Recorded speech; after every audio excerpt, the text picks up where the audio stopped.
Cutting দেওয়া হয় না জানি না পরে বলে ফাটে গেলে কাটিং দিলে অসুবিধা ও তুমি এমন করে সে গাইবার বাজানাতে জানি না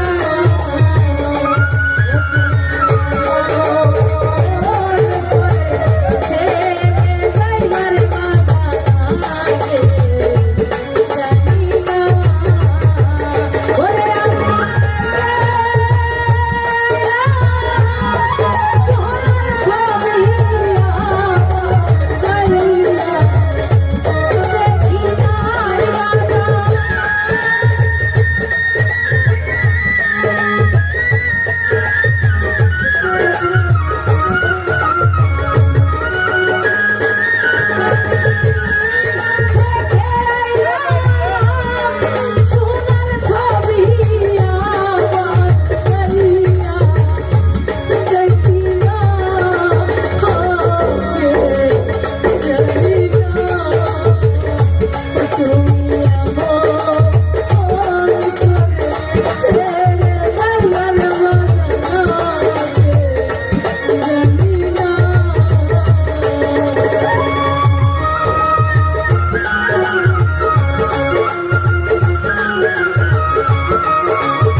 আসলে ভাইয়ারা আমার ইমোশনাল হয়ে গেছে, আমি কিছু মনে করবেন না। আমার জীবনের থেকে আমার বাবা মাকে আমি বেশি ভালোবাসি। আমি কিন্তু খুব দরিদ্র ঘরের একটি সন্তান। এটা আমার এক সময় নেশা ছিল, কিন্তু কখন যে নেশাতে পরিণত হয়ে পেশা হয়ে গেছে এটা আমি বলতে পারবো না। আমার জীবনে এমন একটি দিন আসছে যে আমি এক ব্যাগ রক্ত 500 টাকা দিয়ে বিক্রি করে আমার বাবার জন্য ওষুধ কিনে এনেছি। তারপরে কোনো খারাপ পথে আমি নামি নাই। এই যে রাত জেগে আপনাদের সামনে গান গাই, যেটাই পাই, যেটাই আমার ভাগ্যে লিখে রাখুক না কেন সেটা নিয়ে যায়। আমার বাবা মা, আমার ছোট্ট 2টা ভাই আছে, তাদেরকে নিয়ে খাই। আমার বাবা এই 2.5 মাস হলো মারা গেছে। আমার আম্মু অসুস্থ হার্টের রুগী। আপনারা সকলে আমার বাবার জন্য দোয়া করবেন। আমার বাবাকে যেন বেহেশতে নসিব করে আল্লাহ পাক, এবং আমার মায়ের জন্য দোয়া করবেন, আমার জন্য দোয়া করবেন। ধন্যবাদ।